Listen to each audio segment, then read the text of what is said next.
చైత్రశుద్ధ పౌర్ణమి నాడు హనుమాన్ జయంతిని జరుపుకుంటారు.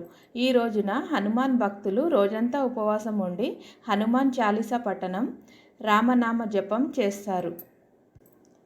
హనుమంతుడు కేసరి అంజనాదేవిల కుమారుడు. ఏకాదశ రుద్రులలో ఒకరు. పరమశివుని అంశతో జన్మించారు. సప్త చిరంజీవులలో ఒకరు. ఆంజనేయ స్వామి హిమాలయాల్లో కైలాస మానస సరోవరం సమీపంలో రామనామ జపం చేస్తూ ఈనాటికి జీవించే ఉన్నారు అని నమ్ముతారు. భూత ప్రేత పిశాచాలు సైతం హనుమంతుడి పేరు చెప్తే భయపడి పారిపోతాయి. శని బాధలు తొలగిపోతాయి. పూర్వజన్మలో అంజన ఒక అప్సరసగా జన్మించింది.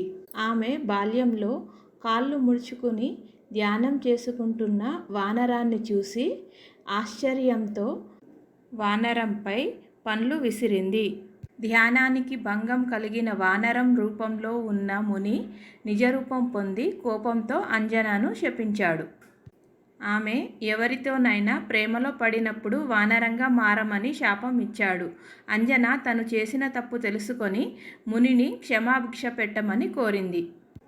అప్పుడు ముని శాంతించి ఎవరైతే ఆమెను ఇష్టపడతారో మరియు శివుని అవతారమైన శిశువుకు ఆమె జన్మ ఇచ్చినప్పుడు ఆమె శాపం నుండి విడుదల అవుతుందని వరమిచ్చాడు.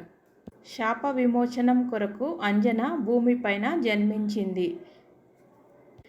కేసరిని చూసి ప్రేమించింది. అతడిని చూసి ప్రేమించిన మరుక్షణం ఆమె వానర రూపంలోకి మారిపోయింది. అంజన కేసరి వివాహం చేసుకున్నారు. అంజన శివుడి కోసం పూజలు జరిపి తపస్సు చేసింది. సంతోషించిన శివుడు ఆమెని వరం కోరుకోమన్నాడు. అంజన ముని శాప విమోచనం కోసం శివుడిని తన కుమారుడిగా జన్మించమని కోరుకుంది. శివుడు ఆమె అభ్యర్థనను ఆమోదించాడు. మరో కథ ప్రకారం అయోధ్య రాజైన దశరథుడు పుత్ర కామేష్టి యాగం చేసి పాయసాన్ని తన భార్యలకు పంచిపెట్టాడు. ఆ పవిత్ర పాయస భాగాన్ని ఒక గాలిపటం దూరంగా తీసుకెళ్ళింది. ఆకాశంలోకి వెళ్ళిన ఆ గాలిపటం ఆ పాయస భాగాన్ని అంజన తపస్య స్థలంలో పడేసింది.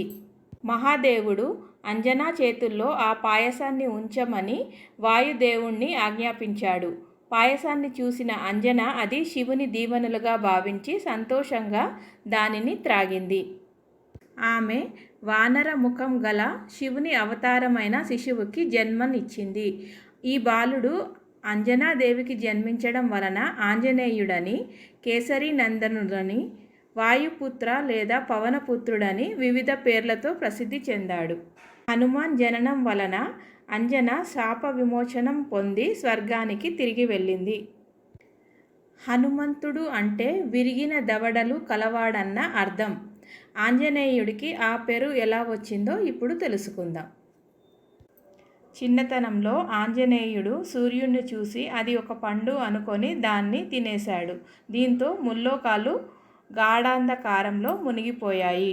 ఈ విషయం తెలిసిన ఇంద్రుడికి ఎంతో కోపం వచ్చింది. తన వజ్రాయుధాన్ని ఆంజనేయుడిపైకి విసిరాడు.